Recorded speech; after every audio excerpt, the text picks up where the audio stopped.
দেওয়া যাবে।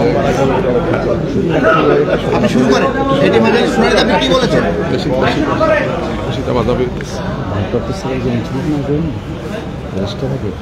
হ্যাঁ,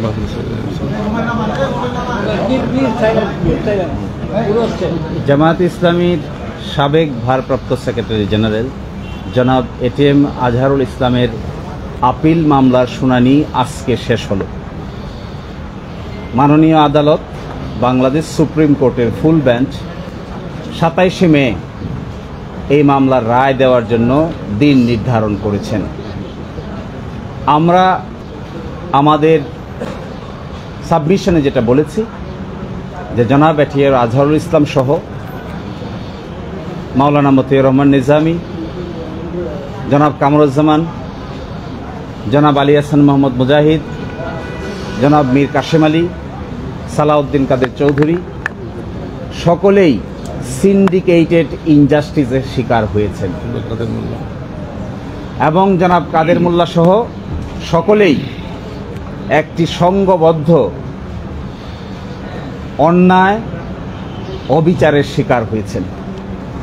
এই সিন্ডিকেট কারা ছিলেন, কিভাবে ছিলেন তা আমরা আদালতে আজকে উপস্থাপন করেছি এবং আমরা একজনের স্বীকারোক্তিমূলক জবানবন্দি যা তার বইয়ে তিনি উল্লেখ করেছেন সেটাও আদালতে উপস্থাপন করেছি।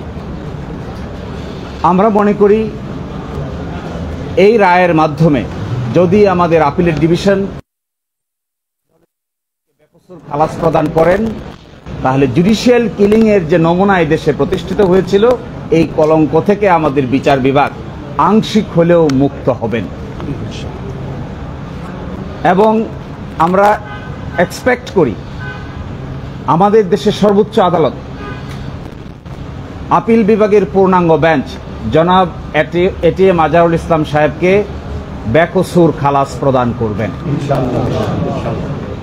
আমরা এটাও মনে করি যে নজিরবিহীন নির্যাতন এবং নিপীড়নের মধ্য দিয়ে বাংলাদেশ জামায়াত ইসলামী পার করেছে, এই রায়ের মধ্য দিয়ে সকলের মধ্যেই নতুন করে প্রাণ সঞ্চার হবে এবং এইভাবে বিচার বিভাগীয় কলঙ্কের মাধ্যমে কোনো একটা রাজনৈতিক দলকে অন্যায় অত্যাচার এবং নিপীড়নের শিকার করা যায়। বাংলাদেশ জামায়াত ইসলামী এই দেশে তার একটা ক্লাসিক এক্সাম্পল। কিন্তু যারা এই নির্যাতন নিপীড়ন করেছেন, হত্যা করেছেন, ফাঁসি দিয়েছেন, এনফোর্স ডিসঅ্যাপিয়ার করেছেন, আয়নাগর বানিয়েছেন, শেষ পর্যন্ত তাদের শেষ রক্ষা হয় নাই। এখান থেকে সকলের এই শিক্ষা নেওয়ার বিষয় আছে। সকলকে এখান থেকে শিক্ষা নিতে হবে যে নির্যাতনের রাস্তা, নিপীড়নের রাস্তা শেষ পর্যন্ত ভালো ফল বয়ে আনে না। এবং আমরা এটাও আদালতকে বলেছি যে জনাব এটিএম আজহারুল ইসলাম সাহেবকে, তার বয়স ছিল তখন 18 বছর।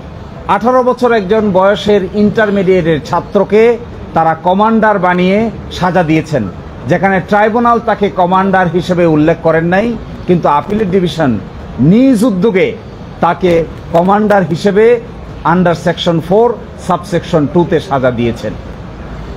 এবং আরও ইন্টারেস্টিং বিষয়, আইনে যে ক্রস এক্সামিনেশন করার সুযোগ ছিল সেই সুযোগটি আমাদের আপিল বিভাগ চিরতর বন্ধ করে দিয়েছিলেন। আমরা কন্ট্রাডিকশন নিতে পারতাম না। আজকে আমরা এটাও দেখিয়েছি, গতকাল পরশুদিনও দেখিয়েছিলাম, 6 কিলোমিটার দূর থেকে দেখছে, 3.5 কিলোমিটার দূর থেকে দেখছে, একজনের ডান হাতে আরেকজনের ডান গালে থাপ্পড় মেরে দিচ্ছে, বাম গালে থাপ্পড় মেরে দেওয়ার কথা সেটি ডান গালে থাপ্পড় মেরে দিচ্ছে।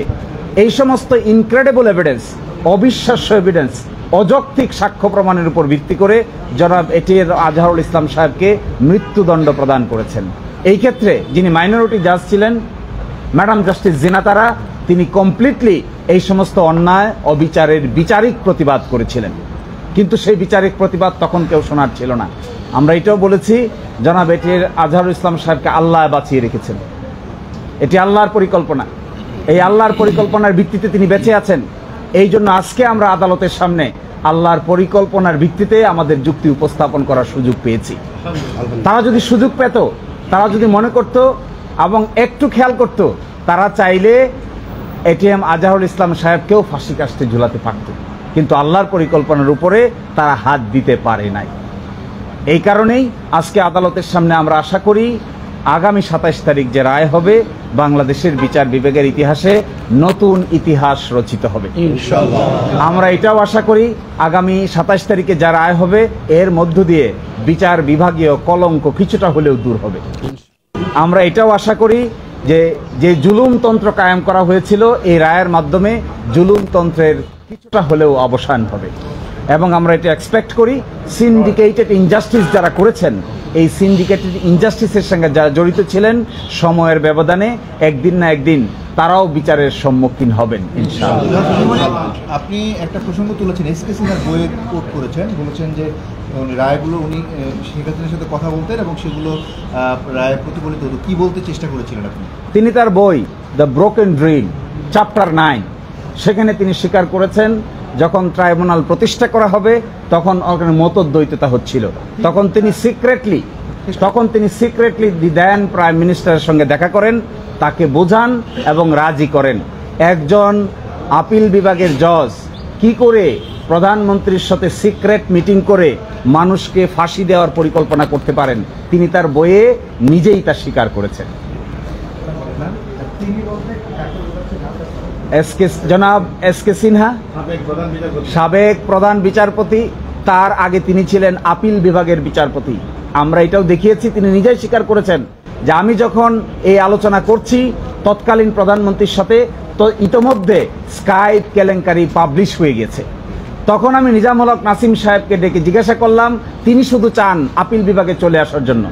আমি বলি একটা রায় দিয়ে আসো, তাড়াতাড়ি শেষ করো, কিন্তু যখনই তার দেখা হয় তখনই তিনি আমাদেরকে বলেন যেন প্রধান বিচারপতি স্ট্যাটাসে তাকে উপরে তুলে নিয়ে আসা হয়। এসব বলে দিয়েছেন। এই জন্য আমি আজকে দেখিয়েছি তন্ত্র করতে পারেন, অনেক কিছুই করতে পারেন, কিন্তু শেষ পর্যন্ত তার সবই